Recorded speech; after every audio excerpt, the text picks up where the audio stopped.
My research paper was about how WTO membership has increased the damage to China's environment. To be clear, it's not my stance that there was no environmental damage in China prior to 2001 and that the WTO is solely to blame for the damage seen today. I argue in my paper that joining the WTO has exponentially increased the rate at which China's environment is being damaged.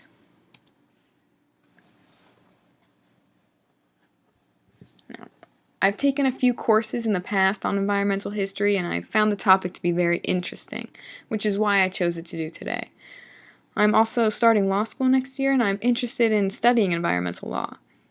Lastly, I think it's important to study the environment because we all share the same planet, and sooner or later, one country's environmental problems will begin to hurt us all.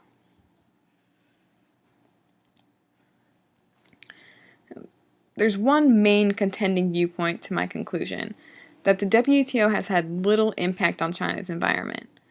Any modernization plan would have caused the same amount of environmental damage. I disagree with this perspective because joining the WTO causes countries to jump into a competitive atmosphere that encouraged rapid growth and leaves room for errors such as faulty environmental policies. There are four main concerns about China's environment that have increased as a result of WTO membership, and that's pollution, erosion, deforestation, and biodiversity depletion. Did you know that 1/3 of deaths in China are caused by air pollution? The air is so polluted that people in cities have to wear face masks to protect their lungs, but still their lungs are damaged by ingestion of toxins. China has severe pollution in its water, air, and soil.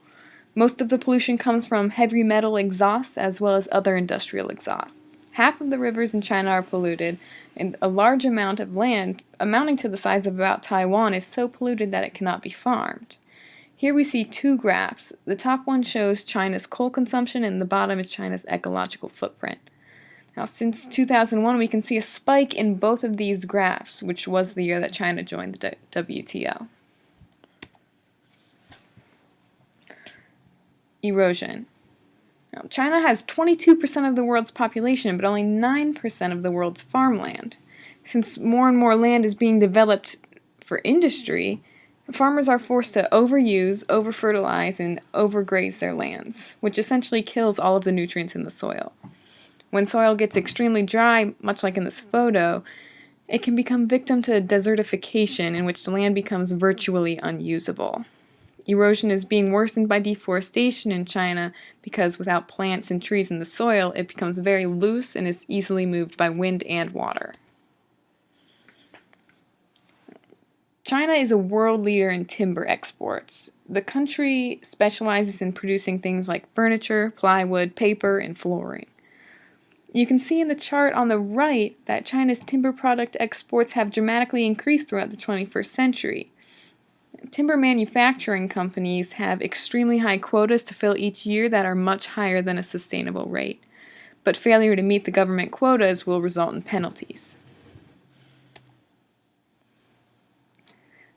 Biodiversity depletion refers to the lowering number of living species in China.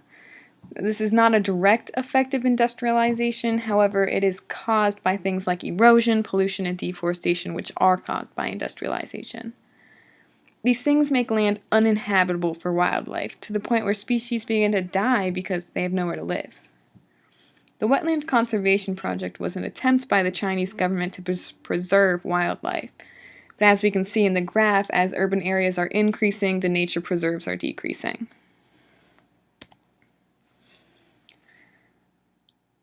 I concluded that joining the WTO dramatically increased environmental damage in China. The WTO encourages rapid industrialization, which causes countries like China to prioritize industry and economy over the environment. Many of the industries expanding after joining the WTO lack the proper environmental protections and policy and the means of measuring environmental impact. Therefore, it's reasonable to conclude that China's membership in the WTO has caused China to neglect the environment and allow for serious environmental degradation.